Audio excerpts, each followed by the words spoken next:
Bismillahirrahmanirrahim. Assalamualaikum warahmatullahi wabarakatuh. Perkenalkan, kami dari kelompok 1. Di sini kami akan menjelaskan mengenai perawatan perangkat lunak dengan studi kasus aplikasi PA Desa. Kami beranggotakan 2 orang, pertama saya sendiri Firdaus dan yang kedua itu Muhammad Taufik. Nah, untuk aplikasi PA Desa versi 2 ini tuh disimpan juga di repository GitHub yang bersifat private, yakni di github.com Mr94T3Z/PA-Desa volume 2. Nah, pertama, PA Desa ini merupakan aplikasi yang berfungsi untuk membantu mencatat peminjaman sarana dan prasarana yang dimiliki oleh sebuah desa. Jadi secara umum, fitur yang dimiliki oleh aplikasi PA Desa ini untuk pengguna publik itu adalah untuk meminjam barang yang tersedia di desa tersebut. Mungkin aplikasi ini tuh kurang lebih seperti aplikasi sarana dan prasarana yang dimiliki oleh sebuah instansi atau perusahaan. Nah, perubahan yang dilakukan di aplikasi ini, pertama ada perubahan yang dapat diukur dan juga perubahan yang tidak dapat diukur. Pertama, untuk perubahan yang dapat diukur ini ada pagination data table, kemudian perbaikan query, kemudian yang ketiga perubahan pada desain UI, dan yang keempat penambahan fitur edit profil bagi user, yang kelima penambahan fitur lupa password. Nah, sedangkan perubahan yang tidak dapat diukur di sini itu ada 3. Yang pertama itu mengubah prinsip aplikasinya di OOP, karena ini tentu akan membutuhkan waktu yang cukup lama. Kemudian perubahan platform dari SQLite ke MySQL, dan yang ketiga ini perubahan struktur desain database. Nah, di sini saya akan menjelaskan secara singkat mengenai pagination data table yang dilakukan. Pada aplikasi versi awal ini tidak ada pagination pada PA Desa versi sebelumnya. Kemudian dilakukan penambahan pagination pada PA Desa versi terbaru dengan pagination sebanyak 5. Kemudian terdapat perbaikan query, bisa dilihat query pada versi PA Desa sebelumnya dan query pada versi PA Desa versi terbaru.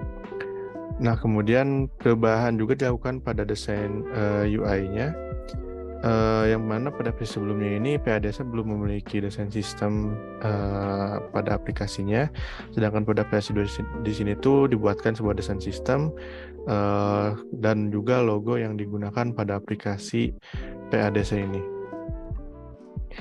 Nah, yang selanjutnya ini yang dapat dilakukan pada perubahan perangkat lunaknya itu adalah penambahan fitur edit profil, di mana user dapat mengubah profilnya secara mandiri untuk mengubah nama, email, serta password. Sedangkan untuk admin ada tambahan fitur yaitu mengubah role menjadi administrator atau menjadi hanya pengguna saja. Selanjutnya akan dilanjutkan oleh Muhammad Taufik untuk menjelaskan mengenai bagian codingan mana saja yang diubah serta demo aplikasi, perbedaan pada aplikasi versi pertama dan versi kedua. Pada Muhammad Taufik dipersilakan. Versi sebelumnya ya, dari UI-nya itu logonya seperti ini, nama buttonnya. Untuk versi terbaru seperti ini ya. Jadi itu sebenarnya disimpan di static folder pada kemudian pada folder backend, asset, kemudian image. Nah, logonya diambil dari sini. Kemudian coba login aja.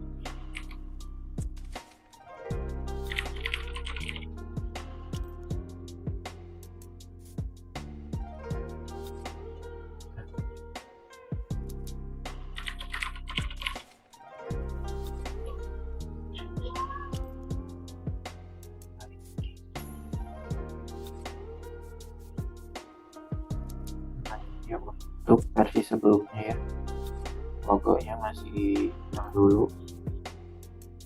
Kemudian ini yang versi terbaru.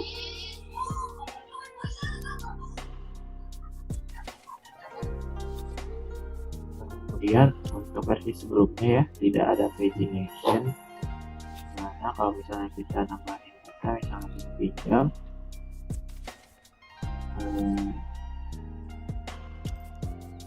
Jadi ini tuh banyak gitu sampai ke bawah terus menerus. Nah, untuk versi terbarunya, jadi ada pagination ya di sini pojok kanan bawah. Kalau kita tambahkan satu data,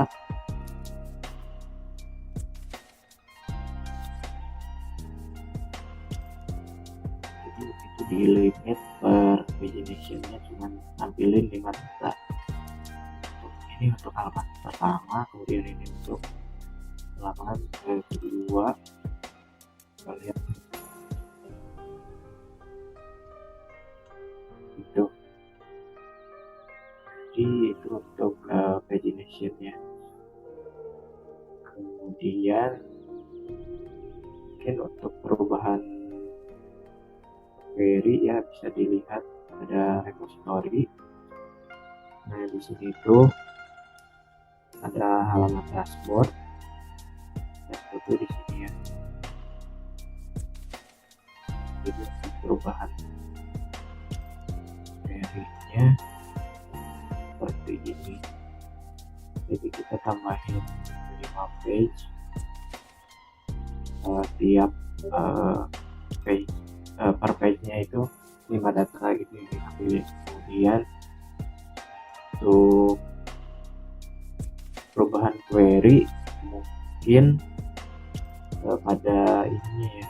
Jadi yang versi sebelumnya tuh data terbarunya tuh masih ditampilin dalam format ascending ya. Jadi untuk versi terbarunya tuh kalau kita tambahkan pada versi sebelumnya. Nah, jadi datanya tuh paling terbaru tuh paling bawah gitu, jadi masih ascending. Kemudian untuk tanggal peminjamannya harusnya tidak dimunculkan sama time-nya ya untuk versi terbaru. Jadi tidak dimunculkan versi time-nya setiap tanggal peminjaman sama pengembalian. Kemudian untuk misalkan kita tambahkan data baru, jadi datanya di format dalam bentuk ascending. Jadi ini format terbaru paling atas gitu. Itu untuk perubahan query ya. Kemudian ada fitur edit profile. Sini tuh kan ada di apa namanya, di navbar ya. Jadi kita bisa klik ini, kemudian muncul ada my profile. Itu untuk fitur edit user. Misalkan tambahkan di kita mengubah data gitu, misalnya ini yang diubah.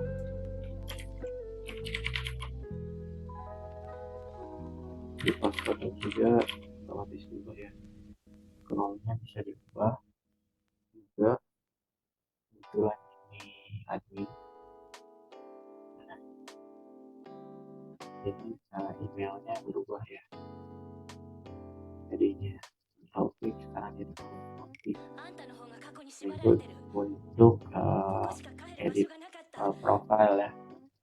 Mungkin selanjutnya saya kembali.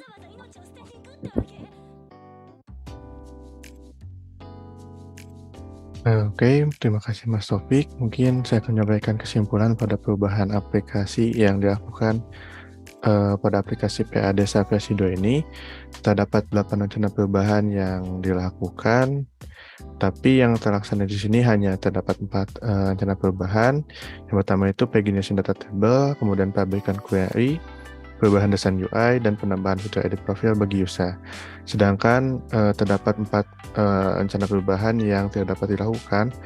Pertama yaitu penambahan fitur lupa password, karena itu